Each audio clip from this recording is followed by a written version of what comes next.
Yo, guys, before we get started, I just want to give a quick shout out to the people who support us over at Patreon. I am their podcast. We have Connie, Austin, Leon, Quest, Garen, Xavier, Hylian, TCG Automotive, Silver Chronic, Tyree Tinsley, Dimitri Barnes, Alexander Brissett, Benny Casello, Dominique Roberts, Giovanni Avalos, Game Freak Yoshi, and Alex Flamer. I hope you guys continue to enjoy our content. So without further ado, let's start the show.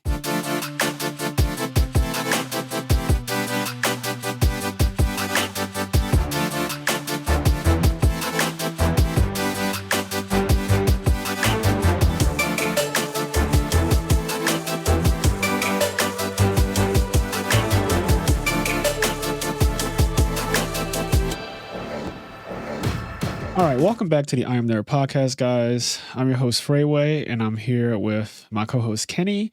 And No, you're not. Here you go with this shit again. Don't start. Don't start with me today, all right? We're here for episode 36. And if you guys don't know, the new Demon Slayer arc just started today. So, and it's Sunday. No, when we're 7 recording episodes this. late. Yeah, exactly. The Mugen Train arc was being aired. So today we're going to be talking about the new 1-hour episode of Demon Slayer that just came out on Sunday. And if you do not want to be spoiled, just skip ahead because we're going to be talking about other topics as well. But for the beginning of this podcast, we're definitely going to start off with Demon Slayer. And we also have some listener letters that we need to catch up on and discuss. One of them is really good. I do want to talk about. And then, yeah, we have a new patron. So we're going to do our Patreon shout out. So a ton of things happening in this episode. Happy to be back recording with you guys. Yeah. So I messaged Kenny earlier today and I was like, hey, the Demon Slayer episode is out now and it's actually relevant. Like, it's no longer just rewatching Mugen Train. You don't want to rewatch Battle of the Gods? You know, I don't like the idea of wasting episodes out of a season of anime for a movie that they already did. It's pretty wild. I do not like that because I feel like now this season of Demon Slayer is going to end kind of short or abruptly. I'm hoping, maybe I'm wrong, but I hope I'm not. I'm hoping that just means that this season is 7 episodes longer than a normal season. Like if the season's 26 episodes, hopefully it's 30 something. So was it 7 episodes of Mugen Train? Is that what it was? 7 or 6. I don't know exactly, but it was something like that. Yeah, I didn't watch a single one. Like when I heard that they were doing that recap, I was like, well, I saw the movie and I got everything I needed from the movie. I'm not watching it again in anime form, like just, in 22-minute increments. That's just ridiculous. I didn't watch the episodes. I might watch them one day just to do it, but I didn't watch them. But when I went to Hulu, which is where I watched today's episode, I just looked through and I checked, and I feel like I remember counting 6 or so episodes. Oh, Demon Slayer's on Hulu? Yeah. Like the new stuff? Wow, I didn't know that. It comes out on Hulu weekly. That's pretty cool. Well, when it comes out. Yeah, I used Xavier's Crunchyroll account. Because I'm that friend that has everyone's logins. So yeah. I got everyone's stuff. But yeah, I typically watch stuff like that on Crunchyroll first. Yeah. But I was syncing it with my girlfriend. So she doesn't have Crunchyroll. Yep. So we just both watched it. So we just watched it on Hulu at the same time. Yeah, no, that makes sense. And were you guys like on a call or something when you were watching it? No, we just started at the same time. Yeah, we just PM each other, be like ready, and then go and just start at the same time. We used to do the same thing with Game of Thrones. Like me and some of my friends would, be like, all right, I'm starting it right now. Yep. Just so we don't, if Daenerys kills somebody with a dragon, it's not like, damn, I'm 10 minutes ahead of you because you started it before me. It'd be so wild. But yeah, this episode was insane to me. We learned a lot of shit. So let's just jump right into it. Muzan. The episode starts off with a kid walking around and they don't show his face. And I don't know about you, Kenny, but I immediately... Yo, same. I could pull up my PMs. I immediately PM'd her. I was like, that's Muzan. Literally, the second I saw a little boy where they did not show the little boy's face or eyes walking around, he went to a bookstore, he grabs a book, he walks out, no one says anything to him. It's very eerie. The whole scene is very eerie. You could tell that something is just off, right? And then he walks with, I guess it's his home, and he's just like in his library chilling. But then his family, his adopted family, they're discussing how intelligent he is, and the other people are envious of him because their son is shit. And it's this whole thing they're bragging about how brilliant he is. So he basically is like a little boy genius to them. What scares me about Muzan as a villain, and what I love about him, I love this villain, by the way, and I've said this before. I think he's one of the best anime villains I've seen so far because he's just so different than what I'm used to. His morphing thing is really cool, but it's not even just that. It's the way he has like all these different lives. And we don't really know as of right now, like why. By the way, let me just insert this real quick before we go further. Kenny and I, or at least I can speak for myself. Kenny, you can concur if it's true. I don't read the manga for Demon Slayer. So this is going to be an anime only podcast. I'm not going to discuss anything that happens in a manga because I don't know what happens in a manga and I don't want to know what happens in a manga. I am actually watching Demon Slayer and I'm being surprised by it every week. So whatever happens, I'm going to only know about it once it airs. Actually, so with Muzan, he has all these different lives. At one point, he was with what appeared to be a wife and a kid, which is really strange. And now he's the son of some. They look like they're pretty rich, a rich family. I want to say it's. Yeah, even when he was with his wife, he was rich. That boy, even though he can make up. Like goes undercover to be like he's not going to go undercover as a pauper. No, right? Like my man goes undercover with it all. He goes undercover as very rich every time. He identifies as a rich Asian man in all of his lives, and I love that for him. Actually, not even an Asian man because he was a rich Asian woman at one point. That's you fucking right. He was like he is a non-binary, non-gender conforming. He would fit right in 2021. Has no specific identity. Probably uses they them, which is fine. You know, Muzan clearly doesn't have a specific gender because I think out of the times you don't use pronouns with Muzan. He's not they them. He's not he she. He's Muzan. He is Muzan. It's ridiculous. Like the character just keeps on showing us different sides, different lives, and I think that is so cool. Like how do you have a mom and dad, and then you also have like a wife and kid, and then you're also like a geisha? I'm just like he's all over the place.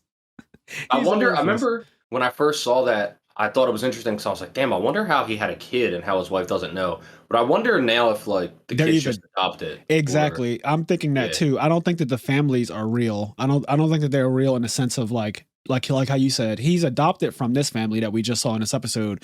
And I don't think that the wife and kid are actually like, maybe there's some hypnosis going on. I kind of get this weird vibe. Yeah. Because in that scene, so let's go over the library scene. Akaza comes in, and that's when you get the reveal that it's Muzan as a little boy, but that wasn't really much of a reveal because if you watch anime at all, that shit was you just knew it was him. Akaza comes in and he's like, hey, I actually killed the Hashira. You know, I wasn't able to get this blue flower lily thing, which we don't know what that's about yet, but he's like, I couldn't get the flower, but I did kill a Hashira. So I'm hopefully made you proud. And what I fucking love, I absolutely love this about Muzan is that you cannot please this man. You can't. You cannot please this man. He looked over, he said, I think you got this all the way fucked up. I think you have this all the way fucked up. You killed a Hashira. That's not special. A demon killing a human, that's not a special thing. He's like, that is literally how that should always go. So you get no points from me for that. He's like, also, there were 3 other demon slayers with him, and they're still alive. Also, the whole Demon Slayer Corp is still alive. So what the fuck are you talking about? You killed the Hashira. And then he does this like weird point at him. And I didn't know, I thought he was going to stretch his finger really far and like fuck him up or something, but he just but instead he just Rietsu crushed him. Yeah, he did an Aizen. He straight Aizen to Grimjaw. Like he did the Rietsu crush. And I think what he actually does is he does something with the blood because that's like inside of him. He did something to activate Akaza's blood, which is really Muzan's blood flowing through him. And it started to like fucking kill him, I guess. Like he was struggling. My man couldn't breathe. It was literally the Grimjaw scene, but with blood. Like Grimjaw didn't bleed, but Akaza was bleeding. He started like you saw his veins popping out and he was coughing up blood. I was like, if this doesn't stop, he's clearly going to die. And it again, I think that scene did a lot as far as putting things into perspective of power levels again. I mean, we already know Muzan is considered the most powerful, but I did wonder like how powerful compared to the upper moons, because this is an upper moon we're talking about now. This is one of the absolute strongest demons in existence. He's the 3rd strongest outside of Muzan.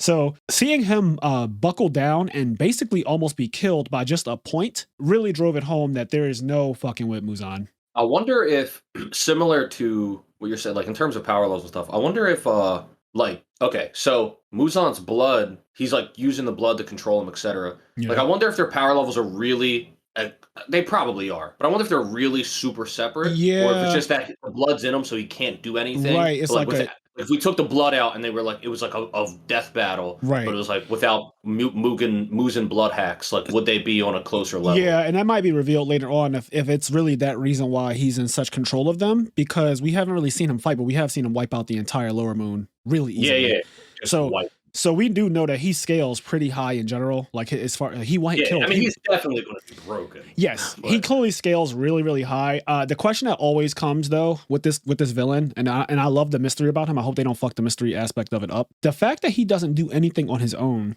is so concerning. that's what's interesting. I really do hope that I guess like it ends well. As we know, in terms of the manga, Demon Slayer's done. Yeah. So it's just a matter.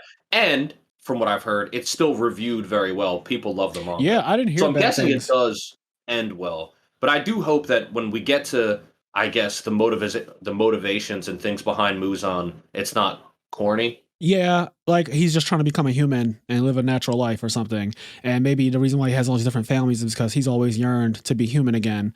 So he's trying to find his blue flower lily to be human. And this is all theory. I'm just saying. I'm just saying shit based off of what I saw today. Like he wants this very specific flower. He's reading a lot, which is interesting. There was a lot about books in this episode, and you mentioned how maybe Muzan isn't necessarily that he might not be that much stronger than the upper moons, but the blood thing is a hex that he can control them with, so they can't really fight him even if they wanted to. When Akaza got scolded and he was walking away, he got very angry, and there was a brief moment where I thought that anger was directed at Muzan. Yeah. It was directed at Tanjiro, but before they showed Tanjiro, I thought for a second that when he was walking away, he was going to say something that was like, I really fucking hate that guy if I ever get the opportunity. You know, something like that. Yeah. Well, I kind of think he can't do that. I think the anger was directed at both of them. I feel like he was obvious. Like we see that he's absurdly pissed at Tanjiro. Yes. But I feel like that anger is also still rooted in Muzan. It's like when like a kid gets in trouble by his dad, and then so the kid goes and hits his dog. You know what I mean? Like, like you're mad at your dad, but now you're mad at your dog because you just want something to like make you feel better. You want to beat up on something else. Yeah. Like you're mad at your dad, but then your dog does something to annoy you, and then you snap on your dog and start hitting your dog. Right? Yeah. Like there's things that, and I kind of feel like that's what happens. Like obviously he's mad at Tanjiro for the things Tanjiro said, but I also feel like there was like a anger that swelled up in him because like he's getting scolded by Muzan. He's like, what the fuck? Yeah, there's definitely something to be said about that. When it comes to his anger towards Tanjiro, like I get it. Tanjiro wounded him, and Muzan brought that up. It's like Muzan sees everything. Like well, he obviously has some sort of psychic link to them, right? Because if you even say his name, if you're a demon and you say his name, he kills you. Also, if you have thoughts, he hears them. Yep. So that was going to be my rebuttal to what you just said. Is like, I don't think that any of that animosity was directed towards Muzan in hindsight, because I just remembered as we were talking, like I remembered in this moment that if you even think something, that motherfucker will kill you. Like, but I think that has been shown. I think that he's kind of like he's like one of those really strict piece of shit dads. Oh, he is. But also he can see. It's kind of like, I mean, we're always talking about spoilers, so I'm going to say spoiler alert. We also see a father in this episode. To skip ahead real quick, we see Rengoku. His name's not Rengoku. It is Rengoku. It's Kyojuro Rengoku. Yeah, so we see Rengoku's dad, and we see that Rengoku's dad's just like a piece of shit, and he says a lot of bad things. But then, toward the end of the episode, you see that like the reason why he's saying, like, he's really hurt. Yes, and he said all those things he didn't want. Obviously, there's things that we don't even fully know yet, but you can piece together that while in his time as a Hashira, he basically got humbled. And he realized that like he wasn't born with talent, he wasn't destined to be great, right? And that he probably didn't want his son to die. Like he probably told all these bad things to his son because he didn't want his son to chase that dream and end up dying. And at the end of the episode, you see him break down because his son's dead. And so anyway, my point is, Muzan could be something similar where he's a piece of shit father, but he also still sees the value in the fact that this guy's an upper three and he's been alive for 500 years. Yeah. So even if he's angry a little bit in the moment, he wouldn't just like kill him. He'd be like, oh, that's a child. He'll go blow off steam. Yeah, possibly. I'm just going based off of what we actually have seen so far. And he's just so, I love him as a villain because I've never seen a villain be this disrespectful. And this, like, you just cannot please this guy no matter what you do. No, you can't. And that you really can't. That to me is, I mean, I've seen Aizen be mad at the Espada, you know, like when he went off, right? He said, I can't believe I wasted all that time collecting all of you, and you're just so fucking weak that you can't even beat the captains. Like, he was really angry. He just started killing them himself. Like Stark, he cut Stark, and he cut the number 3, Haribel.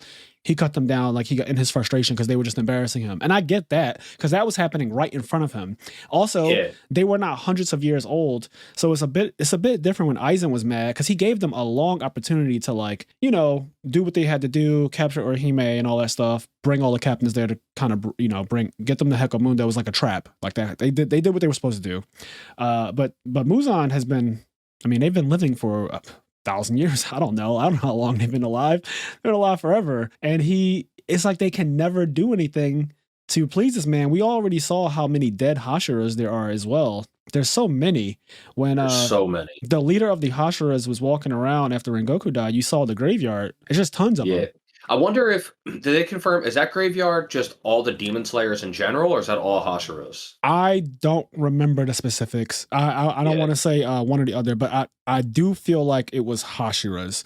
And okay, so let's go past. So this is that's the Muzan part. Then we go past that, and it goes right into Tanjiro following the crow to go to Rengoku's house, where he meets the little brother and the father.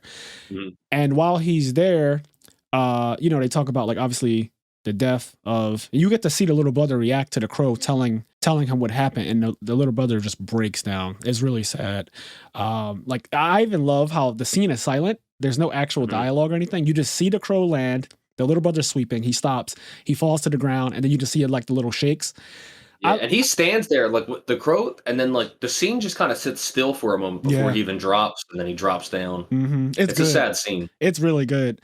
But in that whole thing, you know, Tanjiro comes over and he's talking to the brother about how, you know, he was brave and all this other stuff. You know, the typical things that you're supposed to say these things if somebody died protecting you. And then the dad comes out, and the dad, they didn't show him in a movie, right? Like, they didn't actually show his face. No, I think, I don't think they showed his face. You did see him. You saw him, but you didn't see it because he scolded him in a movie. I don't think you saw his face. Yeah. I don't think you saw his face because in the movie. Because I was a little surprised when I saw his face in this episode. He looks just like Rengoku. Yeah. I mean, like exactly like him, actually. So much so that I was staring at him like, how old is this fucking guy? And then it made me start thinking, how old was Rengoku? Because I think he was younger than I thought he was. I thought Rengoku, I had him pegged for like 30. But I think he was like 19 or something. Yeah, I think he's young. And after seeing the dad, looks like the dad's probably no older than 35. Like, the dad looks young as hell. Yeah. The dad looks really, especially if the dad shaved. Like, he just shaved he got the little scruffies going on right now. He's been drinking a lot. He looked really young to me. So I was like, wait. And then you find out that he was a Hashira. Mm-hmm. And I don't know. This is the second person that was a former Hashira, right? Tanjiro's, like, first teacher. That guy was a Hashira, right? I believe he was. Yeah, he was a Hashira. So I'm wondering, I want them to go into some backstory at some point about people who leave the Demon Slayer Corps. Yeah. What's interesting is that, as far as I know, they sort of allude to the fact that not only was he a former Hashira, but, like, his bloodline, like, almost all the Flame Hashiras come from are him. Part of this bloodline. Yeah. Like, all the ones before him. And then, because his little brother has a breakdown and kind of, you know, he cries about the fact that he like the line of the Flame Hashiras is going to end with him. So he doesn't have the skill to hold a sword and shit. I love this part too. There's so many good reveals in this episode, but that was another big reveal. Is the little brother talks about how he trained under Rengoku, but he couldn't get his sword to change color. And you find out that the sword wouldn't change color because he lacked the necessary skill to make it do so. Mm-hmm. That was an interesting bit of information. But it also, like you said, it said that he will not be a swordsman. He said, I'm giving up on that dream. I'm going to find a different way to help people and make myself useful. So now you have this lineage of Flame Hashiras, but there's not going to be a new one. And they had a specific word that they used, like some Japanese word, but basically it was like a descendant, essentially like a student in training. So Rengoku was training his little brother to be the next one after him. And the little brother's like, I couldn't live up to it. I just wasn't good at it. And my sword didn't change, so I just stopped. I basically quit. I'm going to do something else. It's really fucked up because the little brother says, you know, I know my brother would still be proud of me no matter what. You know, like I know I know my older brother, like he wouldn't be mad at the fact that I'm giving up on being a swordsman. But that there's definitely a sadness about that. Like, you can't even be the person to pick up the mantle now. So there really are no more Flame Hashiras, at least not from that specific house. Yep, not from that lineage. Yeah. So that was really an interesting thing as well. I do like there's so much with Demon Slayer that I still want to know. Like, okay, so we know like Tamioka Giyu is a water breathing, like that's the style that he uses. Yep. And then also Tanjiro's first teacher also was doing water breathing. That's how Tanjiro learned it. Is that to say that water breathing only comes from like those people? Like, is that a thing there as well? Like, I'm wondering Yeah, how that works. I don't think so. I just think maybe like he's the one that, because I don't think, as far as I know, they aren't blood related. That guy was just also like Giyu was just also that guy's pupil. Right. Which like, yeah, just like Tanjiro. Like Tanjiro's just a random student of his. You Yeah. know, like I don't think you have to be blood related, but I wonder if you can only like you have to learn it from somebody who already does it, and then like that's the only way. So I guess what my question is, Kenny, can another flame Hashira sprout out? Like, can someone learn flame breathing without going to Rengoku's dad? Do you understand what I'm saying? Yeah. Like, can someone learn? Like, can you just be like? Because there's books on this stuff. There was a book on sun breathing, but the dad destroyed it. Well, like he took out the pages that relate to sun breathing, and I'm wondering if like people can create new breathing techniques the same way they said that. Okay, so they revealed that sun breathing is the first form of breathing. It's a huge reveal. Yeah, it's the original. It's the first one, and it's the strongest one as well. No surprise with that part. Yeah, right.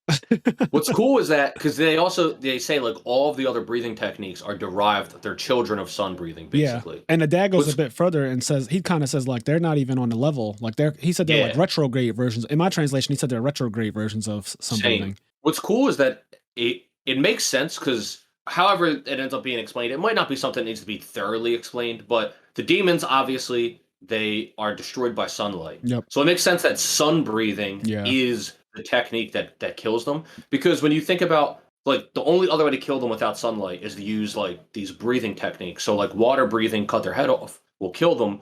But why? And it's because one way or another, this water breathing inherits some of the power of whatever sun breathing is. Yeah, no, it's really cool that and I like what you just said about how the sun kills them and sun breathing is the like that's where everything is derived from.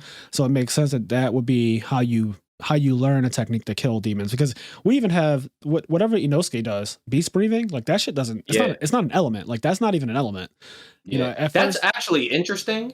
Where did that even come from? Like, because you see what I'm saying. Yeah, like where can you just? I'm wondering if you can just create a breathing technique. Yeah.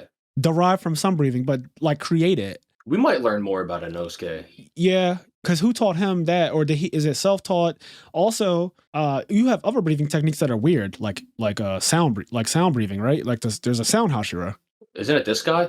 Isn't the current Hashira? Yeah, it is. Yeah. It is this guy. If you're watching this on Patreon, we have, the background is actually the sound Hashira. But yeah, this guy is this. I mean, I think the episode is also called The Sound Hashira. Yeah. Also, look, my man's got a harem behind him. He does. My man's got some ladies. What is happening? One of them is a man. One of them is Inosuke. Nah, that's not Inosuke. That's just. I think that's Inosuke. Inosuke looks Inosuke does look like that. Inosuke looks just like that. I think that's Inosuke. I don't think it is. I just think they happen to look similar. Because why would Inosuke be posted up like that? I couldn't tell you, but I do know that I am going to stand firm that is actually Inosuke. You know what I think is going to happen? So this arc is called like the Entertainment District arc, the Red Light District arc, right? And they're going there now. It's a place where demons are running around like just freely, I guess. And it's also where he said like lust, sex, that type of thing is happening. It's exactly what you expect. It's called Red Light District. I think that there's going to be a funny aspect like some Final Fantasy VII Cloud shit where Inosuke is going to have to pretend to be a woman, which is already built into his character. Yeah. I think that is going to happen, and it's going to be a fucking rant. Obviously, like it's going to be a rant. But I do think that Inosuke is going to pretend to be a woman because he already looks like it, and they've already alluded to that when he takes the thing off. So don't be surprised if this background picture that we have up, where I think that middle girl is actually not a girl at all. I think it is Inosuke. Don't be surprised if that is a part of this arc, is that him pretending to be. What if we raise the stakes? What if we say all three of them? Yo, right? The one with the blonde hair is Zenitsu. Yep. And then the other one. So I'm staring at them now, and after I realized that the middle one, I'm like firm on the middle one being Inosuke. I kind of wonder the same thing, and that'd be so funny. A little disturbing because, yeah, if you see this picture, This picture just looks a little wild. I'm actually gonna post this for the preview after we record this episode. I'm gonna post a preview for the episode on Facebook, and you guys will be able to see it on the IMNerd podcast Facebook page, so you can check out what we're talking about. Because this picture does look like it is all three of them. Now that you say that, but definitely the middle one, I'm sold that is Inosuke pretending to be a girl. I will laugh. Kenny, we're right. We're just right, and I'm gonna tell you why. He tried to kidnap girls. Yeah, he tried to kidnap girls. Yeah. But he ended up with guys. Yeah. But he still needed girls.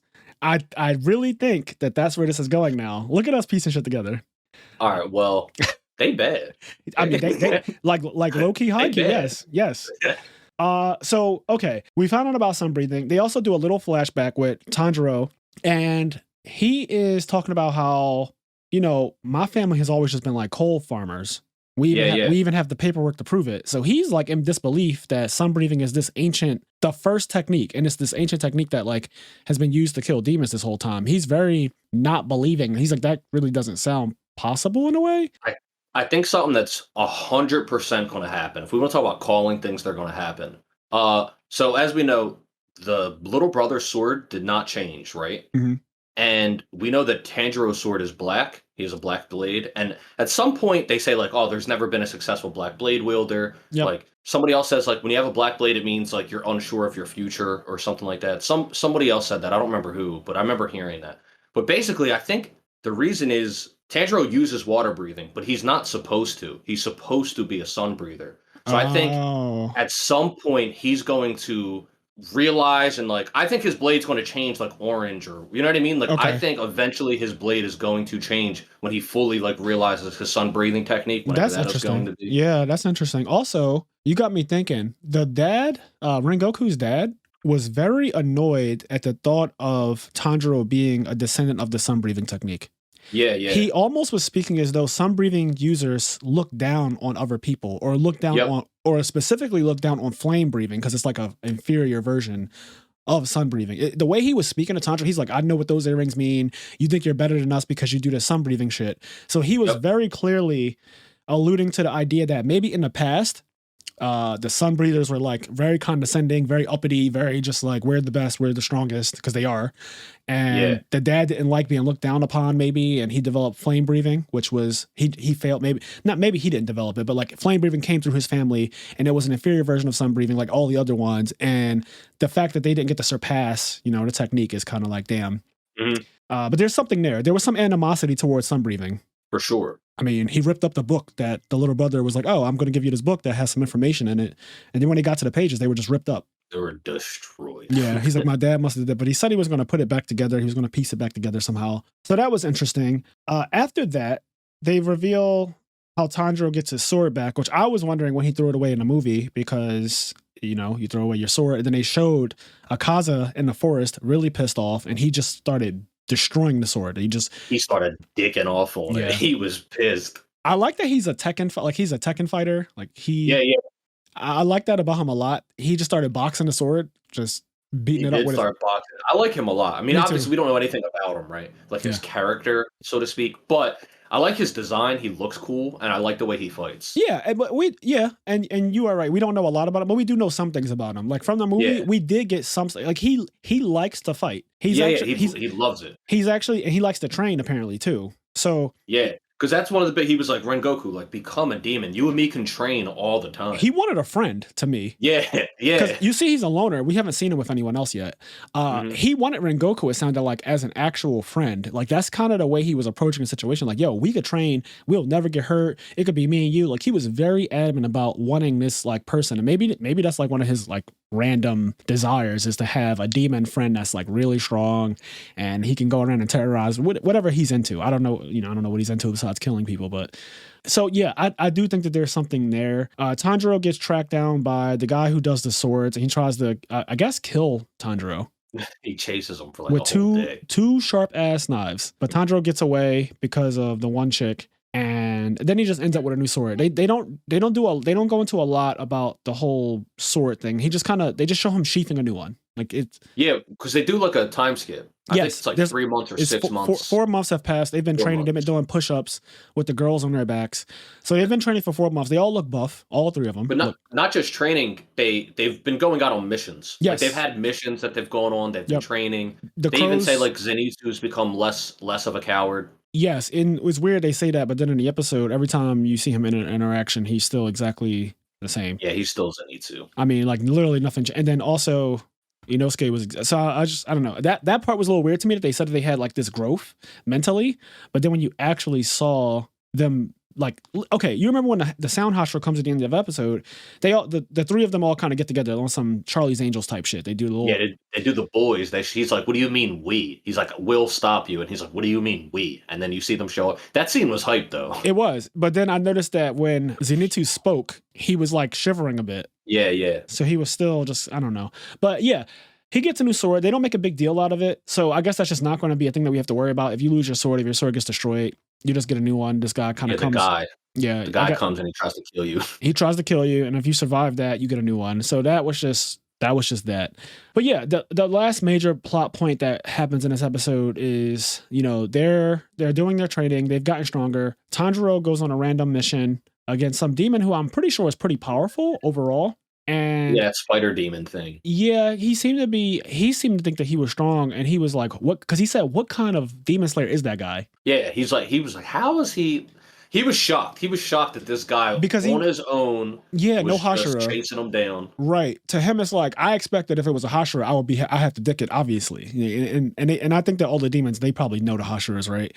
But when it comes to a regular demon corps member, especially a kid, because they all look so young too. They do look really young. Like, even when you see, like, at one point in the episode, they showed a side by side, right, of the two people. Is Tanjiro standing next to like the little brother, I think, and they look tiny. I was going to even say the part where they show the Demon Slayer Corps is coming to like get Rengoku's body and stuff, and like even though you don't see their faces, their stature, like they really do look like kids. Like they look like they're like 14. Because they're on their backs and. And then the scene I was talking about where like Tanjiro, they zoom out and Tanjiro's talking to Rengoku's little brother, and he just looks like he's the same age almost, like a little bit, maybe like a little bit older than Kyojiro's brother. They are all fairly young. Yeah, and then the Sound Hashira was towering over them. He's huge. He is fucking huge. He also really big muscles. Apparently he's already lived a life as a ninja. Like he grew up as a ninja, and even because he's like really flashy and gaudy, and he comments that like as a ninja he had to live in the shadows and shit. He was like, I fucking hated it, so like my flashiness burst out of me. So he is interesting because he's basically a Naruto ninja. He's not in any way a conventional ninja. He said he used to be a shinobi, but clearly he's wearing gold and jewelry, like crazy jewelry. And he's loud. He's discussed about things that are unflashy. Ninjas are the most unflashy thing. And the typical conventional ninja is they wear all black. They cover their face. They cover everything except their eyes. They're very like live in the shadows. He doesn't want to do any of that. Nope. So he wants that sunshine. Yeah. I mean, he tries to just like take some of the other girls who he thought were actual demon slayers as well. And apparently there's a rule where a Hashira can just do that without real permission unless they are the direct descendant that's supposed to become the next of that Hashira's breathing technique. So you're allowed to take any of the people who are just serving under a Hashira and use them if you need them for a mission, you can just do that. That was a weird reveal. And I was like, oh, okay. But then Tanjiro comes and stops that from happening. And then he says, I'll just take you guys. But he wanted girls. And that makes me think that girls. This is about to be some undercover work. This is about to be a very weird / interesting mission. I'm getting Final Fantasy VII from this. Yeah, this arc. What's cool is that this is being touted as the entertainment district arc. So like shit's going to go down. Yeah, I can't wait. It's not going to just be like 2 episodes. Like this might be the rest of the season. Yeah, I think so too. I do think that this is going to take us to the end, and I'm hoping that it's really good. I did hear good things about it, like from people who do read the manga. They didn't tell me anything specific, but they said it is just a good arc. So I'm interested to see how it is. And for me, there really hasn't been any bad parts of Demon Slayer. Like I genuinely just like the anime as a whole. It's well done, and I mean Ufotable, like the animation is so good. Yep. Overall, as I was watching it, I was like, damn, it's been a while since I've seen an anime that looks this good. It looks good. The last thing I think we saw was Attack on Titan at the beginning of the year, or like the end of last year, beginning of this year. So Yeah. Did we watch, or at least was that before or after JJK? JJK was JJK was last year, right? That was 2020. Oh, I don't remember. I I think do think JJK was last year. Yeah, I think I saw it after Attack on Titan though. You did, yeah. And JJK looks good as well. It definitely it looks really good actually. The Boogie Woogie Toto versus Boogie. On the note of JJK, and this is related to this. I don't know if you saw this post, but I randomly saw it scrolling through Facebook the other day on like one of those anime groups. And it was a picture of the 3 students of the Itadori. I don't remember the names. The boy and the girl. And the question was, could the 3 of them hold off Akaza, the upper 3 moon, for 10 minutes until Gojo arrives? Ooh. Yeah, I don't know. So they're basically trying to power scale Demon Slayer versus JJK. Yeah, so they're asking if the 3, Itadori, the girl, and the other boy, if they could last 10 minutes against Akaza. So I think their names are Megumi and Nobara, by the way. Okay, yeah, I think you're right. But yeah, if they could last, I'm gonna say no. Just off the base, like, cause me and you have said this. Gojo scales way past JJK. Way past. You could put him in a lot of other anime just off the shit that we've seen so far: teleportation, high speed movement, flying at will, high crazy energy blasts that literally wipe out entire areas, and they don't take much effort. And a lot of other shit that he's capable of. So he scales way higher than the rest but the rest of the characters, Toto's broken too, I think, because he has Sasuke's Renegon technique that takes 1/3 of Sasuke's chakra to use. So he does scale. He just does it on a clap. And he spams it. Yes. It's not a chakra thing with him to really like it. Yeah, clearly he either has an extremely high chakra reserve or it doesn't take a lot to begin with. One of those two. It's the same way the 4th Hokage just spams the fucking the yellow flash technique. He just spams it. So I don't know about them holding off because that guy was like Akaza is nuts. I don't want people to get that fucked up. He is very, very strong and fast. He's fucked up. And it's going to be really hard to get damage to stick to him. That's the thing. Slow him down. That's the thing. So you need to decapitate him to kill him. That's the main thing. And the other thing is that he heals instantly. He's the first demon we saw that heals instantly. Yeah, it's not like he was so confident in his healing ability. Like he did not care about getting hit. Like he was just like punching through the sword and shit. Like he didn't care. He let Rengoku, that first slash that Rengoku did cut his whole arm down the middle, and he just immediately snapped it back together and smiled. It was like, that is not enough. Also, you're not even hitting the right part of my body. Yeah. So I kind of agree. I don't think the 3 of them could hold off Akaza. I don't think they do. Of course, assuming we don't know how high Sukuna scales. Yeah. So of course, assuming Sukuna doesn't come out. Yeah, Sukuna is definitely like the wild card, and he's not his strongest yet. Like, he's only has so many fingers and stuff. So I guess Itadori is going to scale higher and higher, like as far as the Sukuna power goes. But yeah, I think that if that was a question, I don't think that they would be able to hold off Akaza. No. All right, so let's pivot over to something else interesting that I just read today. So apparently, Spider-Man: No Way Home is actually not finished yet. They're not done filming it? Apparently, they're still doing... or like, probably not filming, but like post effects? There's still a lot of post-editing happening right now. Like a lot of things in the post. So that is interesting to me. The movie comes out in less than 2 weeks now. And it comes out in Actually, I guess that's not surprising now that I think about it. If you guys are listening, you've definitely heard episodes with our friend Ant on. Ant works in that industry. Now that I'm thinking about it, I do feel like there's been times where he's legit working on a movie, like fucking up until a week before it comes out or something. Yeah, I guess I always wonder. I don't know the process of getting a finished movie to theaters. I don't know what what does that actually entail? I don't know. If you guys do, write into IMNerdpodcast@gmail.com and let us know if you know anything about how a movie that is completed, how it ends up with all the movie theaters in the country. Like, how does that happen? Yeah, damn.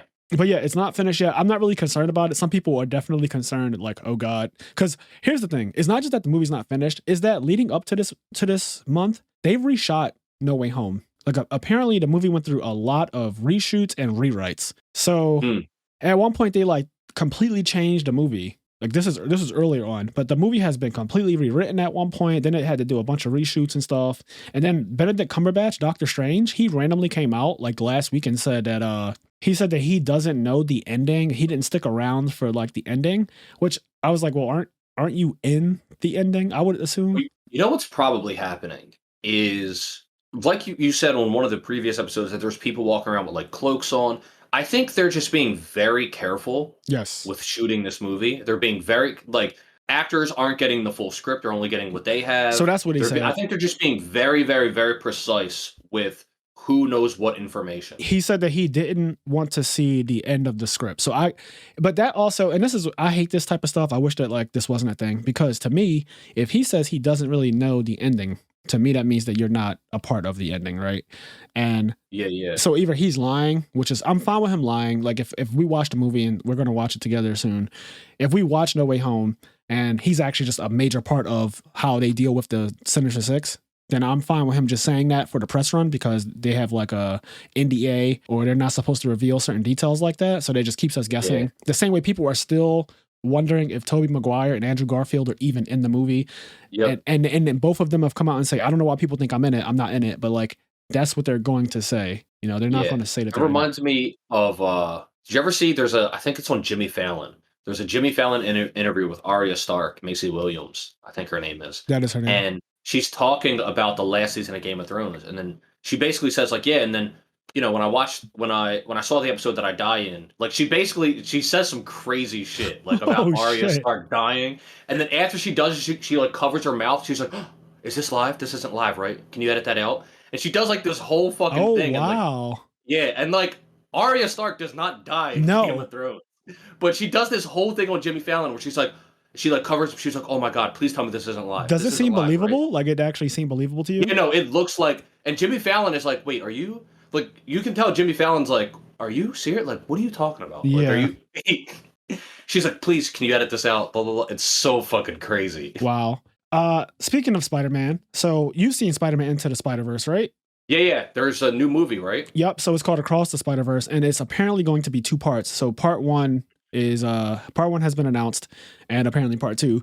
But yeah, so now we have a new Miles Morales movie coming soon, and that's going to be dope because the first one was amazing. Yes, it was. There was speculation about him appearing in this Spider-Man movie, No Way Home, that's coming out in December. I don't think that's going to happen just because the logistics of it seem weird. Like, I don't think so, because it's animated, and then they could just CGI him in, but I think it would be very strange. I think one of 2 things: either A, wishful thinking. People are like, oh, maybe they do this, or B, maybe there was like a leak and they knew something about Miles Morales, so they were just like, oh, maybe he's in the new movie. But really, the leak was in after the Spider-Verse or Across the Spider-Verse, and that's what the leak actually was hinting toward. Yeah, I think it makes more sense for it to just be Tobey Maguire and Andrew Garfield, because they were the live action Spider-Man before Tom Holland.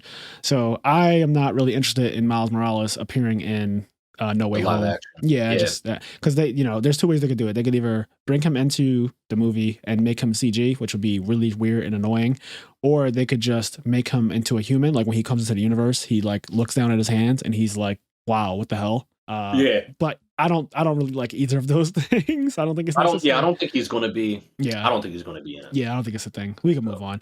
So moving on. Go ahead. No, go ahead. Would you? Trying to think, this is a good spot to bring it up because this is technically Sony.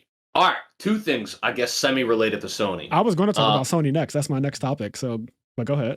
Okay, hold on. If that's the case, let me hear you start it off. All right, so Sony is planning a subscription service that is going to compete with Xbox Game Pass, and that is got a lot of work. Yeah, because I heard you told me that the Xbox Game Pass is amazing. Yes, but Sony has a library, so I do think that if any company could, it is Sony. Like the idea of Sony having a library that you just pay a monthly fee for sounds amazing to me, because I grew up on PlayStation. There's a lot of PlayStation games that I often play on emulators that I just kind of download ROMs of and stuff like that, whatever, like sue me. But yeah, there's always been. Yeah, allegedly. There's always been ROMs that I've played as kids and stuff like that, because I don't own a PlayStation 1, a PlayStation 2, and all of that. So the idea of this is really cool to me, depending on what it's priced at. I don't know how much Game Pass costs. Do you know? There's like different tiers. I know that when I signed up for it, I got like a promotion. It was like $1. I want to say it's maybe $20 or something. Okay. But I honestly don't even. I signed up for it for like $1, and then I haven't even checked since. Like it just comes out You and still have it? comes out of my PayPal. Yeah, because I pay for it for Jaden. Okay. So, which is That's my little interesting. brother. Yeah. So that's interesting. So I'm interested to see what games are on it. I might even get it for myself if it's cheap enough. Like if it's $10 a month, I can easily do that. Like Yeah, that's fine to me. To have access to all of those games, especially if I can play them, and I assume I would on my PC. That would be fucking amazing. yeah. What were you going to say about Sony?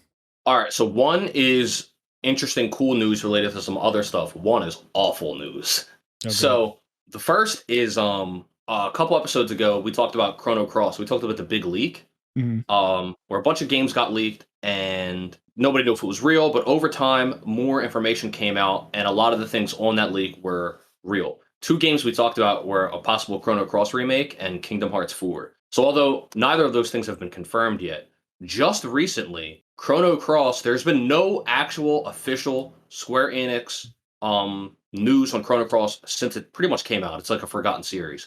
Just recently, Chrono Cross did a crossover with like some random mobile game. I think it's called like Across the Eden or something like that. Okay. But brand new art for the characters in Chrono Cross were released, and they're doing a crossover, like a crossover promotion with this random mobile game. And I just think it's interesting that we get a leak. A lot of things on the leak end up being true, and then shortly afterwards we get an actual Chrono. Like it's not a Chrono Cross game. It's not a Chrono Cross reveal, but them doing a crossover with something else, I find to be really interesting. I saw that today as well. And I was staring at the picture and it looked really cool. And I told you in the last episode, I am extremely excited about the prospect of Chrono Cross being remade.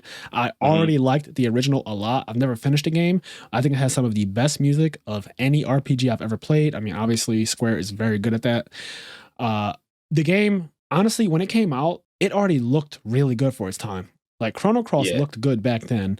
If it gets remade, I'll be very happy. And I have never played Chrono Trigger. I would also like if at some point they do that. I think a long time ago, like 7+ years ago, you or Medina, someone showed me a fan-made Chrono Trigger remake. Oh yeah. I remember that. It was full 3D, and that shit looked amazing. So I am here for that. It would be nice. The other thing is, I don't know if you guys have heard, this just got announced today. I think it came out December 3rd. And then today, the vice president of Sony America has been fired because on December 3rd, it was revealed that he was meeting a 15-year-old boy. Okay. Wow. So the vice president of Sony America has been fired today because he got it's really bad. I'm not going to go all the way into it, but you can find it on the internet. The Grindr chat logs were revealed. Oh no, it was on Grindr too? It was on Grindr. Somebody met like an adult messaged them on Grindr, pretending to be a 15-year-old boy. For you guys who don't know what Grindr is, it's just gay Tinder. Yeah, but if I remember correctly, it precedes Tinder. Tinder is based off Grindr, I think. Oh, okay. Yeah, I think Grindr actually came out first. Oh, I didn't know that. Look at you educating me on some gay shit. Yeah. I'm pretty sure Grindr came out first, and Tinder was based on Grindr. Okay, I am dying. That's funny. All right, well, that's interesting news. So Sony has a lot of shit going on right now. Sony has a lot. They've got a lot of good and a little bit of bad. A lot of bad, if you ask me. A lot of bad. But yeah, he's fired. They fired him. He's out of there. Okay.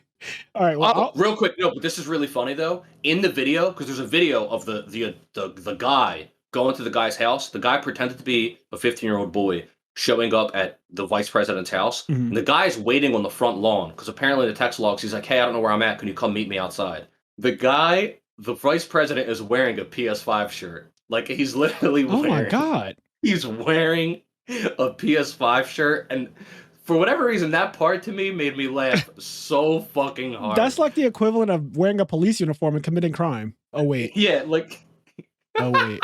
Oh, wait. Oh, fucking wait. So, anyway, hopefully, I know that it's a bit of a dark topic, but hopefully you enjoy the fact that he was wearing a PS5 I think shirt, that is comedy to me. That is wild. Like, damn. All right, well, I wanted to move on, so it's time to move on. Move on. Dragon Ball has a new game coming out. It is not a fighting game, or not really. If you ever played Friday the 13th or know about Friday the 13th, and I think it's also the game Dead by Daylight, there are these survival games that come out now. They're like a new thing. It's kind of like how Fortnite started. Well, they didn't really start. PUBG, I guess, started that whole arena thing, and then Fortnite made it really, really, really, really, really big and popular. Now Call of Duty has their own Warzone mode, and every shooting game now has an arena style thing. So Friday the 13th and Dead by Daylight is a game where one person is trying to kill the other people. So Dragon Ball made a version of this, which looked really cool actually, where they show it in the trailer. You play as like Cell or Frieza or like, any of the villains, but you play as the villain, and there are 7 survivors or people who are trying to survive who are not Z fighters, so they're not superpowered. And they're running around the goal is to like get a time machine and then you can escape, or get a spaceship and you can escape. And then that's how you guys win, the good side. And then if the guy who is playing as the villain kills you guys, then obviously he wins and the match is over. So I've seen Friday the 13th be played by one of my friends before, and it was really interesting to me. I never actually played it myself, but like sometimes the way it works is you load into the game and you say who you want to be. So you can say, I want to be Jason, which is the killer, or you say, I want to be one of the people running away from Jason. And they don't always give you your choice because everyone needs to have a chance to play as the villain. There's only one villain per round, so it would be unfair. Yeah, it'll be like 7v1. It's like I forget what they call it, but it's like a lopsided multiplayer game. Yes. Because one team is like 7 people, and then the other is just one serial killer. Yep, but the serial killers obviously has some hacks. So in the Friday the 13th game, Jason could literally teleport. Like he could do this thing where, let's say you were looking across the lake, like he's on one side and he sees somebody on the other side. He can like zoom fast across the lake. Like he doesn't actually swim across it. Like the humans have to swim.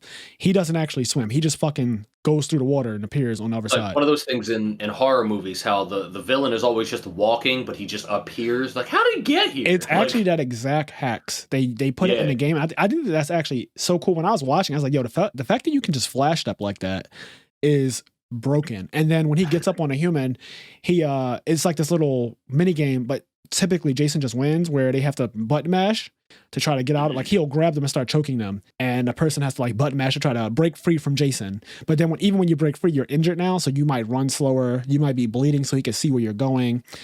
The Dragon Ball version has something very similar. There's even other things that are exclusive to the game where they show, so you aren't playing as the Z fighters, but you have a thing that you can collect on a map that will turn you into a Z fighter momentarily, and you get to kind of beat up on the villain. Like you can become Gohan, for example, Super Saiyan 2 Gohan, and you can start fucking Cell up.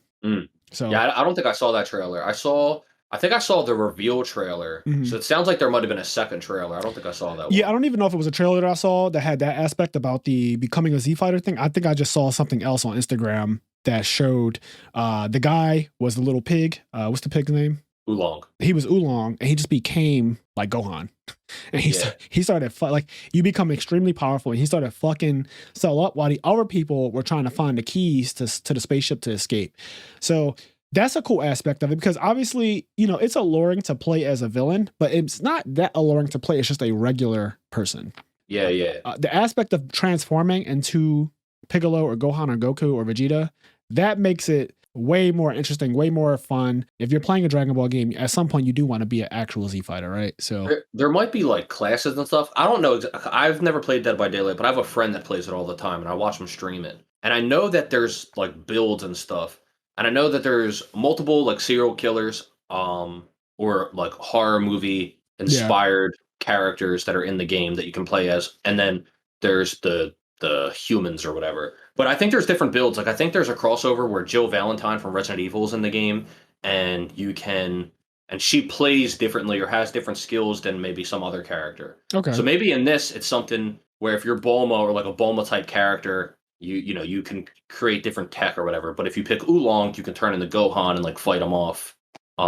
Shit like that. Yeah. So the game actually looked interesting to me, and we had such a great time playing Mario Party, where some of the mini games at Mario Party are 3v1. Literally, one person is supposed to be OP, typically not, but one person is supposed to be OP, and then they're versing the 3 other players, and it's whoever wins, whoever comes out on top gets the coins and stuff. I enjoyed that a lot, because typically I was on the side of the team, which won 90% of those games. Like I was on the side of the 3 versus the 1. I don't even know if I ever got the opportunity to be the villain, where it was like, I don't think you were ever the one. I was the one a couple times, Yeah. but I even wasn't the one that much. I think Yeah. it was mostly ended up being Gary and Cheyenne it somehow. was Gary and Cheyenne like every single time. And the one time you were the one that I can recall is Donkey Kong doing the splash game, and that shit was not okay. But every other game was pretty much me on the team, and we won 9 out of 10 of them. So Yeah. I enjoyed playing those games. Oh, I was the one time I was in the barrel and you guys dropped the coconuts on me. There was nowhere to go. Oh yeah, I was like rolling around. You lost that so quick. you lost that one so fucking fast. Yeah, that one wasn't good. Okay, I think there was one time when I was against you 3. I was Rosalina with a bow and arrow. Oh, yeah. And you got sandwiched between 2 people, so you just lost immediately. And then Gary, yeah, I couldn't move. I couldn't hit Gary and Cheyenne at all because they just weren't sandwiched in between 2 people. So, but yeah, so I do like these types of games, and I was interested when I watched my friend play the Friday the 13th version of these escape type games. So if one of us gets it or downloads this Dragon Ball Z version of it, we'll definitely play it in a group setting. Like we'll play Smash, then we'll play Mario Party, and then we'll play the new Dragon Ball game. Yeah, I do think though that game is more of an online game because I don't think they'll do split screen and stuff. You know what I mean? Yeah, I didn't think about that. But yeah, I guess if we're all together, it's not a game that we play together, but we could play together while we're all home. Yeah.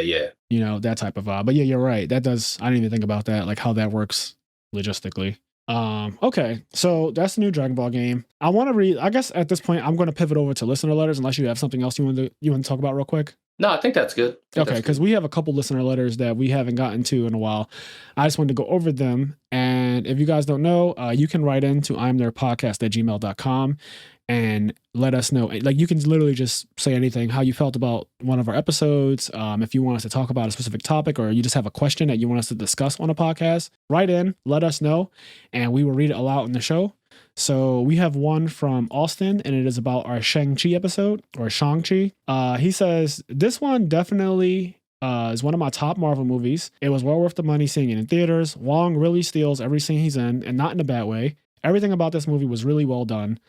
This pandemic, though, really has been bringing a second renaissance in a way with how many content creators have been starting passion projects.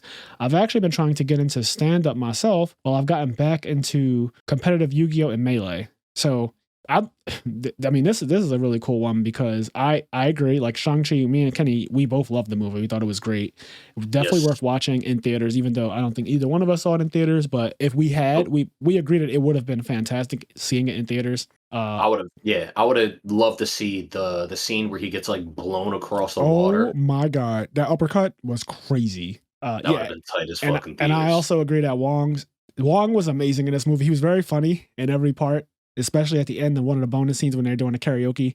And I love when they're doing the karaoke. Yeah. They're all drunk and sweaty. They even made them look legitimately drunk with the red cheeks. Like they had that tint to them. They looked legit. Like fucked up. I almost want to say that when they filmed that scene, they said, we're going to put you guys in an actual karaoke lounge, and we want you to just behave the way you would if you were not filming, and we're just going to record it. That shit was good. Yeah. So he also mentions the whole pandemic basically being the catalyst for people becoming content creators. And we can agree with that a lot, because I don't know if the pandemic never happened, if I would have even started this podcast. Like if we would have actually done it, you know what I mean? Like I think that being home so much, like you were already a content creator. You already do your Critical Hit Plus. Like Kenny streams on Twitch all the time, and he also streams. Like him and Anthony shared a channel, and they both stream. And I was already watching your stream, like in the last, but during the pandemic is kind of when I started watching it. Yeah. And I'm a person I absorb a lot of content. Like every day, I just watch a lot of Twitch. I'm a big fan of Smash Ultimate, so I pretty much follow every single tournament.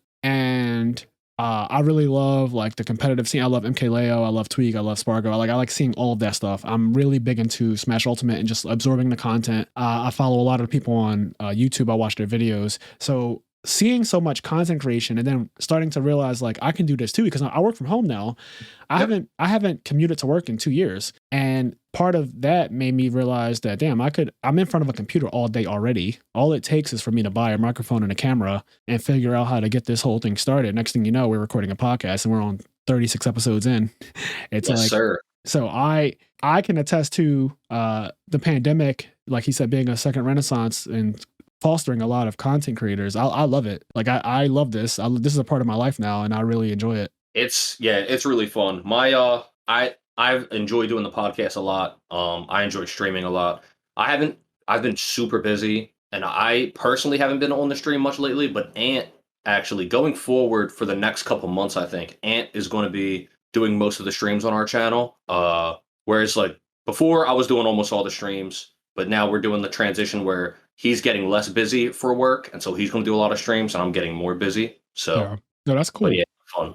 And then other thing you mentioned here is you started to get into stand-up, and that's interesting. I heard stand-up is actually very challenging, but very rewarding when you get it right. Mm-hmm. And it's very hard at first. Some people are naturals, but most people have to work on like comedic timing and jokes that may work in certain settings, but not in others, which is always tricky. Dave Chappelle's the GOAT. He's my favorite comedian. I think he's the funniest comedian of all time. And it's not like I don't know about like Richard Pryor and Martin Lawrence and Eddie Murphy and all the other ones, all the other greats that came before Dave Chappelle. But I just think that Dave Chappelle being like the descendant of those comedians, he got to watch them and study them and not the other way around. Yeah. I think, for example, Richard Pryor, everybody, like, people get really mad. People really in the comedy space get mad if you don't say he's, like, the best. Yeah.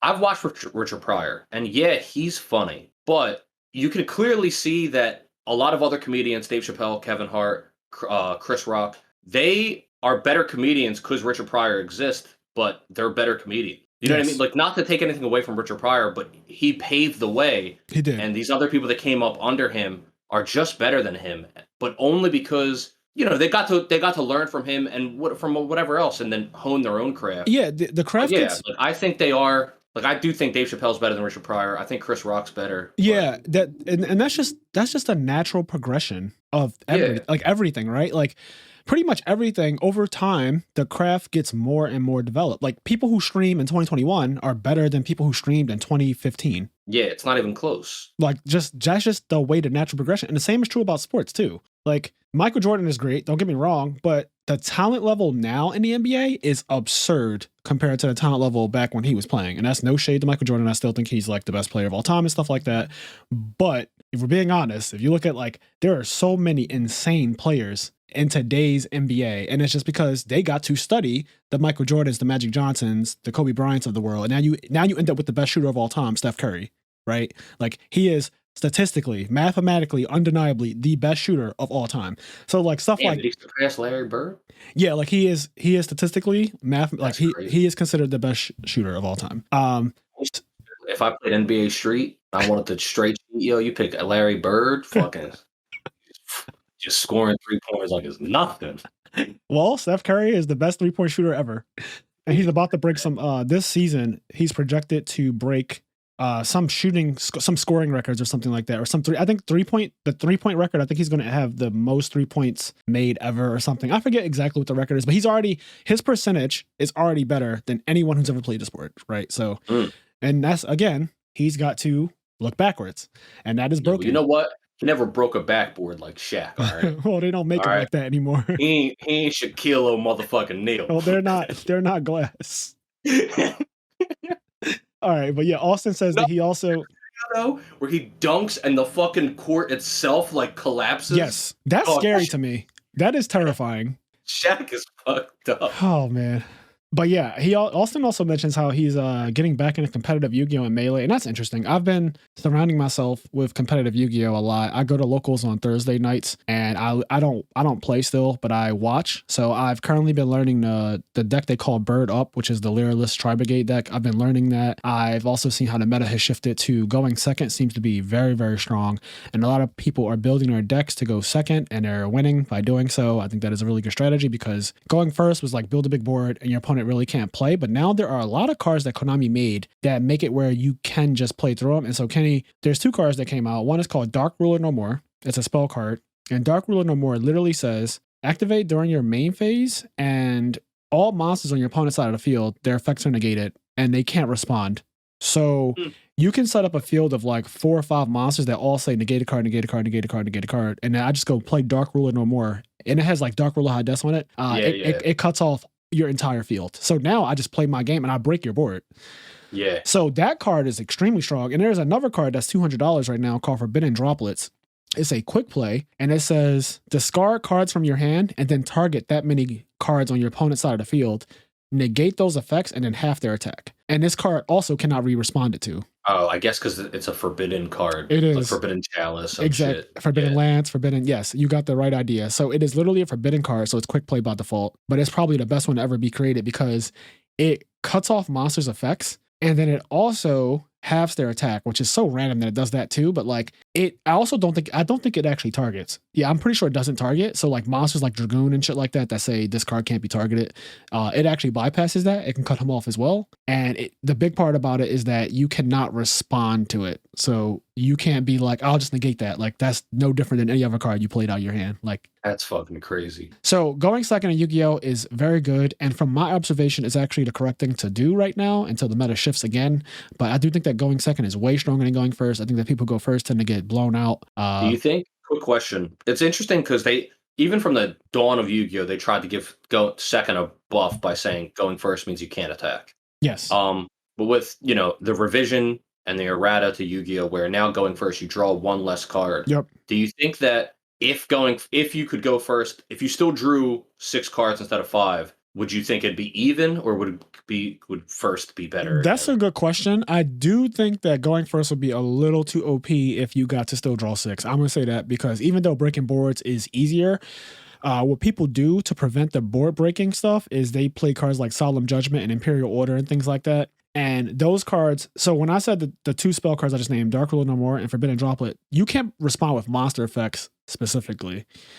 But you can like Imperial Order. But you can, yes, exactly. So people now, what they do is they like after game 1, when they know they're going first, let's say you're side decking and you know you're going first the next game, you put in 3 Solemns and now you set up your board and then you set a Solemn. Having 6 cards just gives you another chance at seeing a Solemn or any Imperial Order, because that's apparently legal. It gives you another chance at just seeing a card to stop the board breaks, which means you just win the game. And also the consistency of certain decks. That one extra card just changes them a lot. Like Sky Striker, for example, needs all 6 of its cards. It's not a deck that's really good going second. I mean, it's not a deck that's good going first. Sky Striker is really, really good at going second. So the 6 card thing, it would be a bit much. I do think that going first, 5 cards is fine because most of the decks, I'm going to be honest, they combo off of 1 or 2 cards. They don't need more than 1 or 2 cards to do their entire combo. So, yeah. But I'm learning a lot about competitive Yu-Gi-Oh! As well, Austin. And you said Melee, and that game, you got to pick your battles. So, I don't know if you're going to be able to do stand-up Yu-Gi-Oh! And Melee because Melee is so fucking demanding. I tried. It's very difficult, but if you have the time, because that's the biggest thing. You have to have the fucking time. If you have the time to grind, then by all means, good sir, grind by on. all means, grind on. Yeah. Melee is still alive and well. It is this week was the 20-year anniversary. There's a Smash World Tour coming up this month that actually officially sponsored. Yep, Melee is part of the Smash World Tour. Over $100,000 in prizing between Ultimate and Smash Melee. So you see, Hungry Box PM'd Reggie Fils-Aimé, who's no longer works at Nintendo of America, but he was the former president of Nintendo of America, and he PM'd Reggie Fils-Aimé talking about that, and Reggie actually PM'd him back saying like, "Yeah, I'm really happy that Melee got in," and he even said he was like, "I can bet that they tried to make it just Ultimate." So the fact that Melee got in is really cool. Yes. Yeah, but I don't think that Melee should be excluded from the conversation with such a big fan base. It's just going forward, there really shouldn't be a question on if Melee is relevant or not. I know people like to, be like, this game is so old, but like I don't think that matters. Like, why does you got to give it credit? What other game survives past its predecessors? Like, it's now survived past 3 predecessors, and it's like, yeah, I'm still here. Yeah. Wait, survive past its predecessors? Or not predecessors, descendants. Okay, I was about to say. My bad. Yeah. Like, yeah, you get what I'm saying. Like, for example, as much as everybody says they love Street Fighter 3, nobody plays Street Fighter 3. Correct. Street Fighter 4, Street Fighter 5. Correct. But Melee, it's like there's Brawl, Smash 4, and now Ultimate. And Ultimate is still huge, but Melee is right there with it. Melee is like, no, well, I'm not dying because you're out. Like, I'm still here. Yeah, like from what I can see, like Ultimate is more popular right now than Melee, but it's not so crazy that that is not like people aren't really into Melee. Like Smash Ultimate, like in general, if you look at I watch a lot of Twitch, and if you go on Twitch and you look at the amount of viewers on a Smash Ultimate tournament, and you look at the amount of viewers on a Smash Melee tournament, there is a gap. There's for sure a gap. Like even right now, CEO is happening right now as we speak. I actually have it on one of my tabs. And the amount of viewers on the Smash Ultimate stream, it's a lot. But again, that's not to say that Melee isn't also getting tens of thousands of people watching. And the other thing is that the biggest content creator out of the Smash community is actually a Melee player and not an Ultimate player, even though it used to be, but he got ruined by like... He was hanging out with the PS5 guy. Yes, he was hanging out with the PS5 guy. That's exactly right. So the biggest content creator in Smash's history is Zero, but he got banned off Twitch, I believe, so he's out of there. So anyway, yeah, good luck on your Melee stand-up and Yu-Gi-Oh journey. I like all three of those things, especially some good stand-up. I like to laugh, and I'm one of those people who I don't really believe in the whole cancel culture thing. So I like the jokes to be as crude as they can be, as long as they are funny. If your joke is funny, I don't give a fuck. If your joke is not funny and it's just fucking racist or just, I don't know, sexist or whatever, if it's just not funny, then that's when the problem comes in. As long as you are funny, you can pretty much get away with anything. Yeah. For me, I'm somewhat similar. I think I'm maybe even a little bit looser. I think that, and I got this from Patrice O'Neal, R.I.P. I got to give him credit though. But there's a long time ago, there was he got Opie and Anthony, if you guys know who they are. Opie and Anthony got in trouble.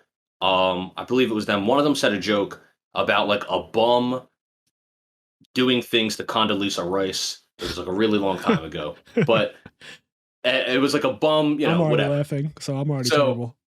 They got in a ton of trouble, and everybody was like, blah, blah, blah. And they were like, well, that's not funny. And Patrice O'Neal was like, yeah, but they're basically his point was, you don't know if something's funny until you tell it. Like good jokes and bad jokes come from the same place. Like if a comedian, so it's all about the intent. If you're just so to piggyback off what Frazier said, if you're just racist, like I feel like you can tell like if that person's just being racist, yeah, or if that person's trying to tell a joke, yeah. And that's like what Patrice O'Neal was saying. It's like if somebody's trying to tell a joke and trying to be a comedian, like a good joke and a bad joke comes from the same place. They think it's going to be funny. And they don't know it's funny or if it's not funny until they tell it and you do or don't laugh. Yep. And it's, it's a hard job, like you said earlier. It's not easy to, be funny. But no, it's not. Yeah. Comedic timing is also a big deal. Like delivery, there's a lot that goes into it. And, the cool thing about stand-up is it looks easier than it is. Yeah. But that's with anything that, whenever you watch somebody great at something, I can do that. Yep. It's like, that's what makes them great. The fact that when you watch them, they make you think you can do it. Yep. And you know damn well you can't. But go ahead. I was just going to say, like, when you watch Steph Curry sink a three, you're like, it don't look that hard. It doesn't. When he shoots that shit from half court and it still goes in, I'll be like, I probably could get one of those. You know how they be like, if you can make this shot, you get like $1 billion or something. Yeah. After watching Steph Curry for the last, 6 years, I really do feel like I might be able to drain one of those threes. I could do one. I think I can get one. Give me one. But realistically, that shit is not easy. All right. So there's another listener letter from Austin about Pokemon. And he says, so I haven't gotten a new Pokemon games yet. I never owned Diamond and Pearl, but definitely plan on it. However, the competitive talk made me think of when we used to have a competitive draft league using Smoggin rules with a couple of variations. We still had the rule about having one Mega, but the Mega would be considered a completely different Pokemon since some Pokemon would jump tiers drastically when they Mega Evolved. Also, I do like what they are doing with the remakes, with the story being split, timelines explain X and Y. However, I do agree about how they should open up the world in remakes like Sword and Shield, but please no more Gigamax. Oh, I hate Gigantamax. Yeah, or Dynamax, whatever the fuck it's called. Yeah, he just put Gigamax here, but whatever the fuck they call it. Yeah, I hate that shit.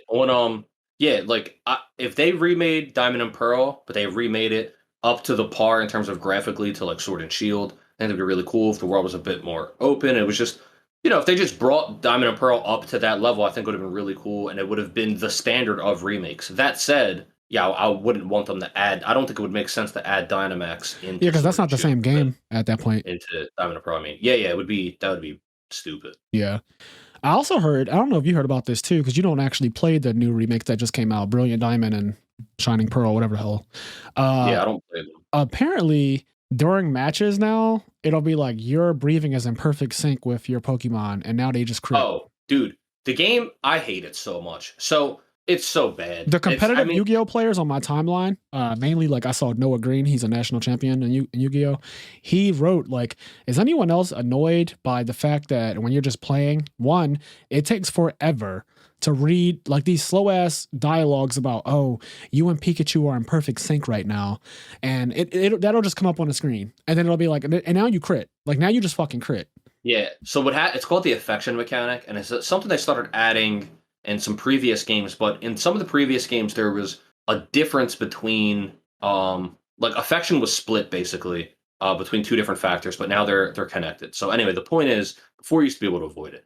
Anyway, now the way the affection mechanic works is the more your Pokemon loves you, etc., the more they'll do like anime moment things. So they might get hit and die, but it'll be like Pikachu toughed it out so you wouldn't feel sad. Yeah. And your Pikachu will be left with 1 HP. And your Pokemon have these anime moments where they'll avoid attacks because they love you, or they'll survive, or they'll do a crit.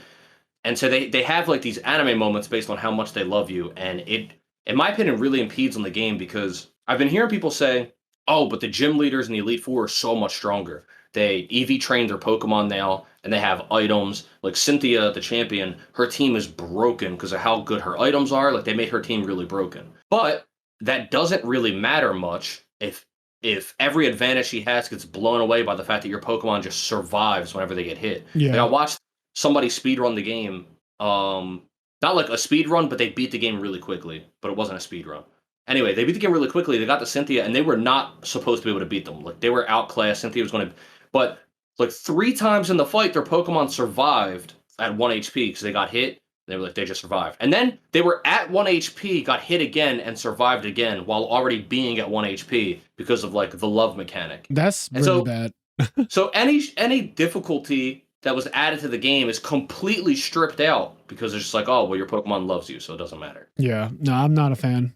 Definitely not a fan of that. Yeah, and I haven't played competitive Pokemon or really any Pokemon game in a long time. But even when I read that status by Noah and other people just complaining about the whole affection, like all the comments on that thread, like I might even tag you in it. All the comments on that thread were just complaining about how bad it is. They said it just makes the battles just take so long because you have to read that shit. Yeah, I wish there was a way to toggle it.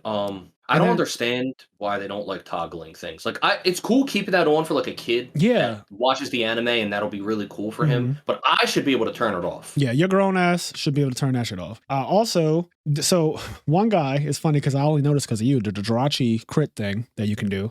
One guy commented and was like, "It's kind of annoying because I have a whole setup with Jirachi," and he like listed the whole setup where Jirachi crits like 50% of the time or some shit. He was talking about how this mechanic just what's the point? Like what's the point of my setup if every Pokemon is Jirachi? Yeah.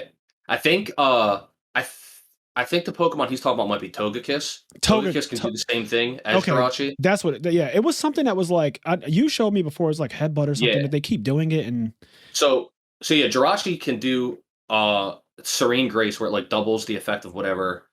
So you can paralyze somebody, which gives them a 25% chance of being paralyzed, and then Iron Head them, which is like a 25% of flinching, I think. Yeah. But with Serene Grace, Iron Head becomes like a 50% chance of flinching. Yeah. So you Iron Head them to flinch them or paralyze them with Thunder Wave. Don't get to act, essentially. Move. So Togekiss can do something similar, but I think she also has a new ability that makes it so that she can crit like all with like, I think the ability is called Sniper or something like that. Yeah. So he did post a whole setup. Like he posted, it looked like that copy and paste from that thing that you showed me, where it said like the EVs that were his Pokemon. It had the typing, it had everything, the HP, and then it had the items that were equipped to him, the Focus Sash or whatever the hell.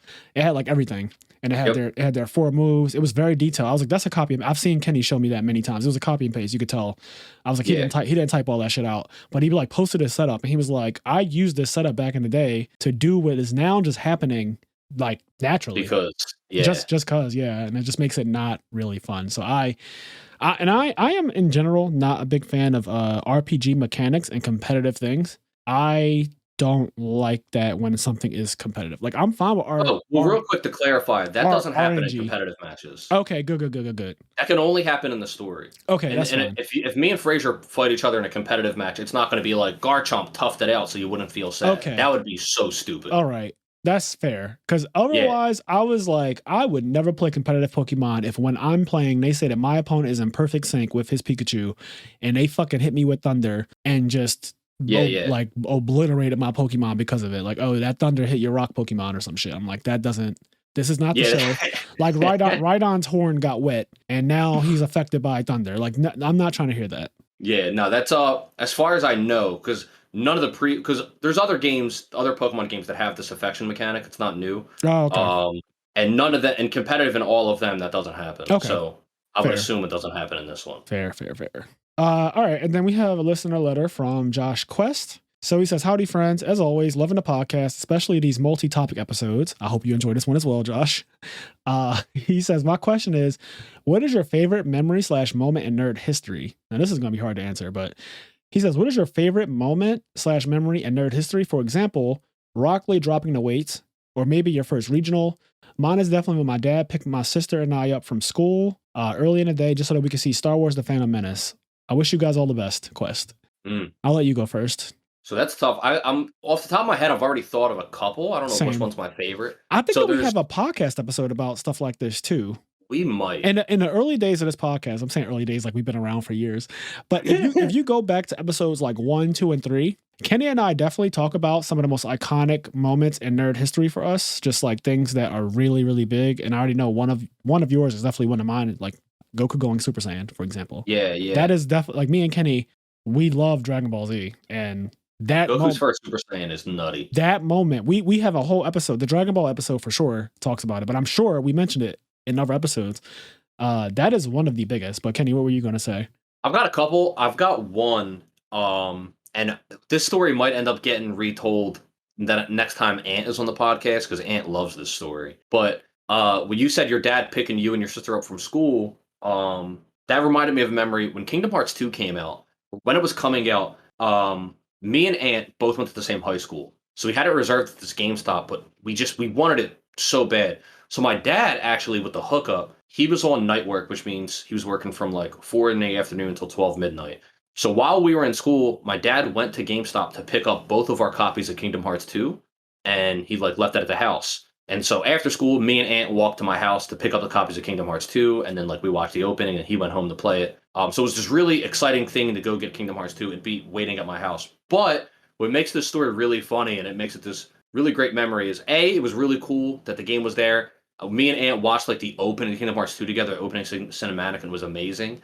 But what makes the story hilarious is when my stepmom came home, one of our neighbors was like shaking and like talking to my stepmom, and basically one of my neighbors was saying that like, oh, your son brought all these people in the house and they were like doing all this sneaky stuff. And somehow the story turned into me and like 3 other guys with turbans were like breaking into the house. Yeah, it was legit. Like he was like, you had 3 guys with turbans on. You guys were breaking into the house. Did anyone actually have a turban on? No, it was just me and Ant walking home from. We were in our school uniform. Did Ant have a do-rag on? No, Ant doesn't. Ant was bald. He wasn't bald. I was gonna say Ant was not bald in high school. Don't do him like that. Don't do him. No, but he didn't have a do-rag on. No, we literally just had our school uniforms on, and we're just like literally. He was like, there was like 3 guys with turbans, and they were breaking into your house. I just imagine, because like all your friends are black. What are you talking about? I just imagine you walking in with like 3 of your friends, and they all just have do-rags on, and that's your newsy ass neighbor just decided that's what the narrative was. Like they just like, this is what happened. But that's ridiculous. Yeah, that was absolutely ridiculous. But that's like a really funny memory combined with, it's like a great memory because the Kingdom Hearts 2 moment and my dad giving us the hookup, combined with a hilarious memory because that guy, I don't know, I guess he was just racist. Yeah, I mean, I don't know where he got the, like, I'm specifically wondering where the turban part came from, and the only thing I can think about is a do-rag. But even do-rags don't look like turbans. So not even close. I'm actually being ridiculous. Like, for anyone listening, I'm not actually being serious, but I just don't understand how you saw something that literally did not exist. Because I don't know. He also saw 2 extra people. Like he saw people that weren't there. Yeah, like the whole thing is just a mess. For me, as far as nerd moments go, like, so he mentioned your first regional. Now, it goes without saying, one of the biggest things in our history for me is just winning a YCS. That shit is crack. I mean, that is one of my most fond memories. I was also playing my best friend in the final at the time. Like, just a very, very, very interesting, but also amazing moment in my life. And I still to this day. Like I feel like my life was impacted by that. I don't know if I ever talk about this, but at least not to the podcast yet. But I do feel like after winning a YCS, it kind of like, I don't know, it just did something to me even outside of Yu-Gi-Oh. Like I just feel like it enhanced who I was as a person. It made me way more confident and charismatic. Like just things just changed, and not in a bad way. Obviously, some ways were bad, like ego. But as I've gotten older, I've learned to control my ego and, you know, not be like when I won, I was 20. So now, like being much older, and so crazy. That's I know, right? So young. I know, right? You think about that. I won at 20 years old. But people nowadays, they're winning even younger. But yeah, for me, winning a YCS was obviously one of my favorite nerd moments. And, you know, that moment doesn't mean anything to like a lot of other people, right? Like people outside of Yu-Gi-Oh, it doesn't mean anything to them. It's like, okay, you won some card tournament. But to me, a player who had been playing since I was a child, playing since I was like 12, 13, even when we didn't know what the rules were, and then having like actual competitive success, it meant the world to me to win that. So that was a big one. But then also there's stuff like we said, like Goku going Super Saiyan for the first time.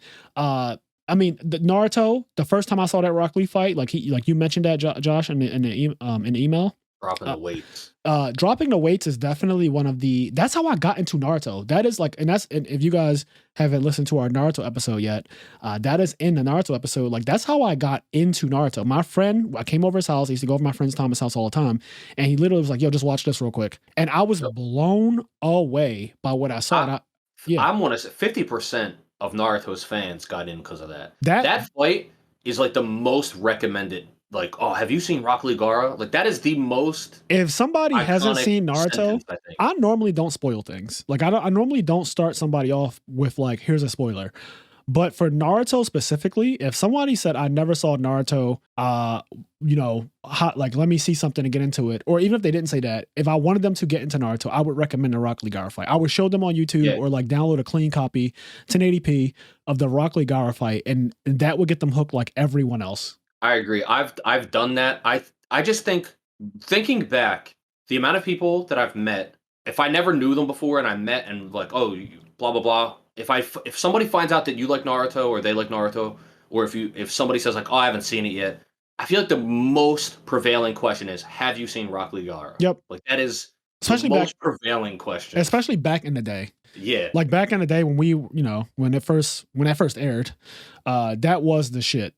Yeah. And that kind of cemented Naruto as the new big shonen on the block, like that, especially animated, because like One Piece, Bleach, and Naruto were all running concurrently, but Naruto like clearly like broke apart from the pack anime wise. It's not even close. Like when it comes to anime, Naruto's anime, especially the first Naruto, not Shippuden, is just so much better than Bleach and One Piece's anime. It's just not close. Like the animation, the fights, like everything. So that shit, and also Naruto's Western success is huge. So it like took over where like Dragon Ball Z left that void. And so we all respect it. But yeah, another big, like, I guess sort of moment similar to Super Saiyan and Rock Lee's weights.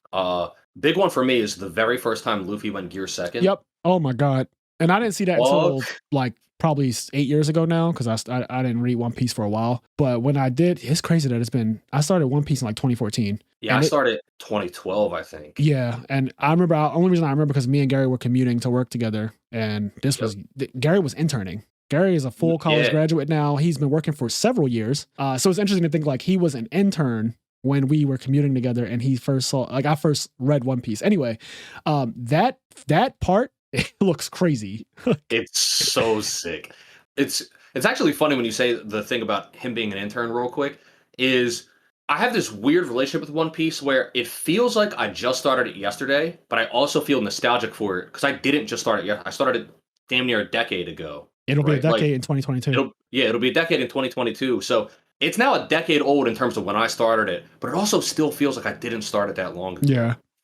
And it'll be 8 years for me in 2022. 8 years is a long fucking time that I've been a big One Piece fan, and I still think, I always say this, and I'm going to say it every time, but I do think it is the best manga I've ever read, and I think it is the best manga, period. I mean, I know that there are some manga that I need to read that apparently are really high rated, like Berserk. That one, whenever I see lists of best manga and stuff like that, Berserk, and there's another one, it comes up a lot. And I've never read it. I don't really know much about it. JoJo also comes up a lot in that conversation of like best manga of all time. But for me, it's One Piece. Is also biased because that's the one that I've seen and read. Real quick, I like JoJo legitimately. I haven't seen the anime, but I read the manga back in the day. Mhm. I like JoJo, but I would not. I don't think it's as good as Berserk or One Piece. Okay. But I do like JoJo. I don't know anything Berserk's about JoJo. good. I didn't finish Berserk just because it's one of those. It's kind of like Hunter x Hunter, where it just became the fact that the author like wasn't putting out chapters and stuff was discouraging. But now that the author is dead, unfortunately, I actually do want to go back and finish it. Apparently, it's Berserk is insane. really good. Apparently, it's absolutely insane, and I think at some point in my life, I'm going to actually read it. But yeah, for me, One Piece, the first time Luffy goes Gear Second, I actually go back and watch that randomly sometimes. Like I just watch a YouTube video of it. That is how I got, just like how Rock Lee Gar gets people in. That's how I got my roommate at the time in the One Piece. He just had no interest in watching it. And then I was just randomly rewatching the Gear Second fight for like the 10th time. Yeah. The very first Gear Second versus Bluno. And he walked by my side of the room and he's about to go upstairs to like get something to eat. And he stopped and he just stood behind my computer desk or stood behind my chair and he just watched the clip as I was watching it. And then he walked away and like I wasn't really paying attention. He just walked away and then he came back and he put his hard drive on my desk. He's like, can you put One Piece on here? And then he just like walked upstairs. Damn. Who was this? It was Medina. Okay. Wow. Yeah, he just like he walked up. He wasn't really paying. He was about to go upstairs, but then he stopped and he stood behind my desk and he just watched the Gear Second versus Bluno. And then he turned around, went back to his side of the room, got his hard drive, came back, put his hard drive on my desk, and was like, "Can you put One Piece on here?" And then he just like went upstairs. That's crazy. That was it. And I was like, "Hell yeah, I could put One Piece on here." Yeah, no, that's amazing. That's amazing. Yeah, One Piece is one of the biggest nerd moments for me. Star Wars Episode 3, Obi-Wan versus Anakin is also a huge nerd moment to me because I going into that movie, I know that trilogy gets shit on a lot because mainly episodes First 1 and 2. Episode 1 and 2 are episodes 1 and 2 are trash. But episode 3, I stand by Revenge of the Sith, I think it's called. I stand by that is an actually good Star Wars movie. And especially that last fight sequence is still better. I still have not seen a single thing in Star Wars ever that is better than that choreography and that fight sequence of Obi-Wan versus Anakin. Still, with the new trilogy and everything, there's still not a better fight sequence than that. Man, I bet that anime is better. Yes, the anime is fire. The anime has some shit that is so fire. Star Wars makes sense as an anime too. Like it just makes sense. So yes, you're right about that. The anime has some shit in it, but in terms of like the live action movies, I remember watching Revenge of the Sith in theaters, and we just didn't know that it was going to get that real. Like. So that fight is one of my favorite moments. It's one of my fondest Star Wars moments. I was a kid when that movie came out, and I really love that. I love that movie in general. Like I just love it. I love watching Yoda versus Palpatine, like that iconic moment where he starts throwing the Senate at him and all that. Then Robot Chicken did that. Robot Chicken did that one funny episode where it's like, so I threw the Senate at him. The whole Senate. He's like talking to his buddies, like Palpatine. He like answers the phone.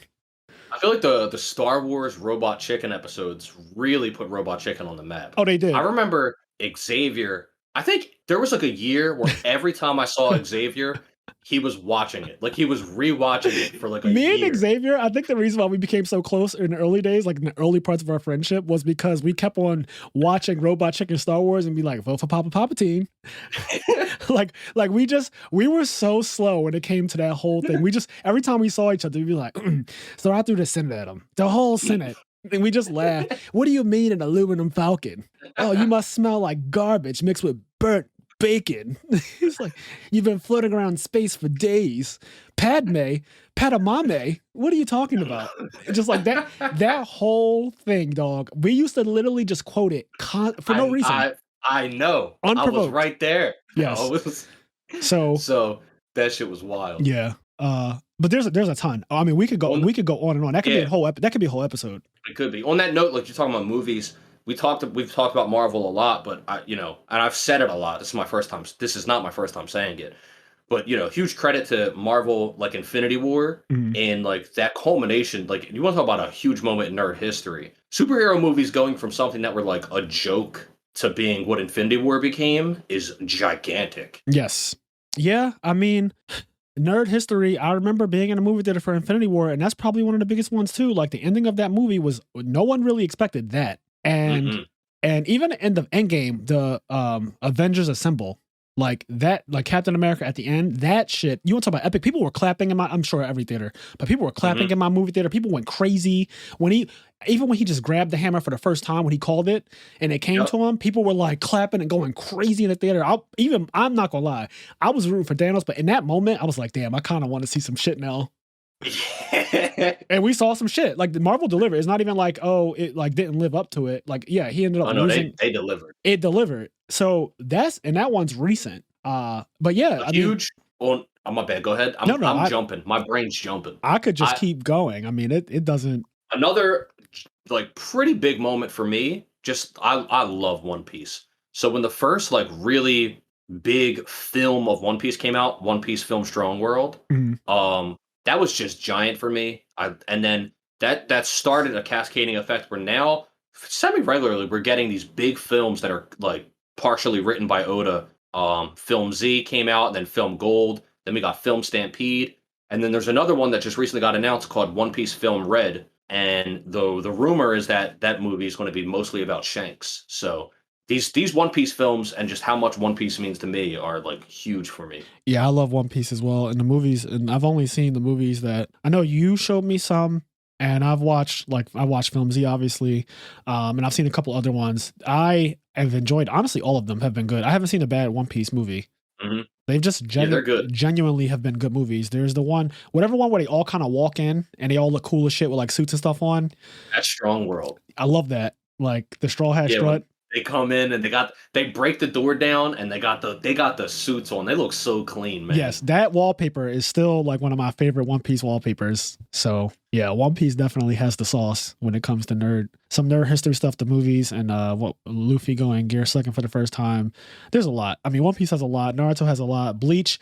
You know me, that scene of the Vaste Lorde Ichigo fighting against Ukiura. That is also one of the biggest moments in our history to me because, again, that still aged well today. Like that fight or and Ichigo's first Bankai is fire too. Oh my god! First Bankai is so fire. So Ichigo's first Bankai is how I got into Bleach. Yeah, I got into Bleach from seeing him flash stepping around Byakuya, and you saw all the after images, and he's talking shit. Like I was watching somebody on their PSP at Galaxy. They were showing it to someone else, and I like walked up and just started watching it too. And just seeing him flash stepping around Byakuya, and then Byakuya trying to attack him, he's like too slow, like on some Sonic shit. Yep. I sent Frazier, I sent you a picture recently of like adult. It's like new art that Taikobu drew of adult Ichigo. Oh, he looks. I just want to know why he looks crazy, but he also looks like I typed it to you. He looks like I'm Aizen all along. Yes, like he does. He looks fucking evil in that. That picture. Yeah. No, Bleach. I got into Bleach early. And I also we have an episode on Bleach as well, but that one has a lot of cool ass moments, and that's one of them. Also, the first time when Aizen stops his music, he puts one finger on Ichigo's sword and stops his music. That with you want to see some action, and that shit cuts off. Like that whole thing is also amazing. Lots of good moments in all of these the big three anime that we can name, and also Dragon Ball Z, and like even for me. My best friend that I grew up with, his name's Bubby. We used to love Sailor Moon. That was like one of our first anime, of course, because that was one of the first on Toonami. It was in the OG Toonami. So Sailor Moon, when she first fought Queen Beryl at the end of like, I guess season 1, the music and everything, and like her powering up with the other Sailor Scouts, and that whole scene and she transforms. Sailor Moon is sick. It gets a bad rap as like for whatever reason it gets a bad rap. People are like, oh, it's just like a girl anime. I just like, never felt like that. Yeah, it's really cool. Or also, and I don't know, this is weird. I remember one time I was at just like a party. This is actually kind of funny. I was at Ant's house, and Ant had like a Smash get together, where a bunch of people came over to play Smash Bros. But me and Medina were there, and somehow we ended up being the only straight people in the room. The whole room, even though it was supposed to be just us playing, everybody in the room it turned into like a gay party. And there was a part where like, and Medina, gay or straight, Medina's not a touchy-feely person. Medina, if you don't, he doesn't hug you, he doesn't shake your hand. No, he does not. So there's a part, everybody in this apartment is gay or at least presumed to be gay. So there's a point where somebody like touches Medina's back, but he's like, "What the fuck are you doing?" Like, Oh my god, that's hilarious. and so anyway, all this random shit's happening, but it ended up being a really funny note. But there's a part, and I even this like I got in a little argument with this one guy because one of the guys was saying like I love Sailor Moon, blah blah blah, and I was talking about Sailor Moon too, and he was like, yeah, watching Sailor Moon is how I knew I was gay, and I kind of like took issue with that because I was like, I don't understand why that has to mean that you're gay. Like Sailor Moon is sick. Like I don't understand why you have to. You know what I'm saying? Like, Yeah, okay, I do know what you're saying, but that's also a meme. So like lately I've been seeing these memes come across my timeline that'll show like let's say you ever see Batman and Robin, the one with Mr. Freeze? Yeah. So you remember Robin, right? He was like hot. Like he was a very good looking guy. Like he was he had like nipple suits or something. Yeah, he was also just like the conventional like hot looking guy, right? Like he's a very attractive man. So somebody posted a meme that was like the moment I knew I was gay, and it was that Robin shirtless in that movie or whatever. Yeah. And it was like this is when I knew I was gay. So I take that guy who said that about Sailor Moon, I put that in the same vein. It doesn't really mean anything. It's just like a funny thing to say. He's not being serious, but I do understand because you're also like, well, I like Sailor Moon, and that told me nothing about my own sexuality, or even if you're straight and you like it because it's just women and you're like they transform. When they transform, sometimes you see like certain stuff, panties and all. But also, stuff. It's like because I remember just arguing with people even growing up, where because when I was little, it was always like, oh, that's a girl show. Yes, I was like, it's a sick show. So then it's like I always hear it's a girl show, and then people are like, oh, it's a gay show. I'm like, why can't it just be a show? Yeah, like, and then the '90s were a different time. It definitely was looked at. If you were a guy who liked Sailor Moon in the 90s, I didn't give a fuck. I never cared. But I know a lot of people, like, because I played Yu-Gi-Oh! And stuff on the steps, and people like would be like, oh, you guys are fucking nerds. And look at us now. Like, those people are still just on the corner somewhere, and like us fucking nerds over here, like doing a podcast and also just living it up. So I never really cared about how people felt about what I liked. We like Sailor Moon. I also like Dragon Ball. I also like Gundam Wing and all the other shit that came on Toonami. It didn't matter to me, but a lot of people were, and especially in like the 90s and early 2000s was like, oh, like that's gay if you watch that, and just that whole thing. Like I'm not watching Sailor Moon. Like that's whatever. But I literally could not care less. Like if something is good or entertaining to me, I'll watch it. It just needs 100%. To be good or entertaining. I literally don't care. That's right. I just speaking of, I just watched like the first 4 or 5 episodes of Arcane. Obviously, we're not going to talk about it because. Oh, did you?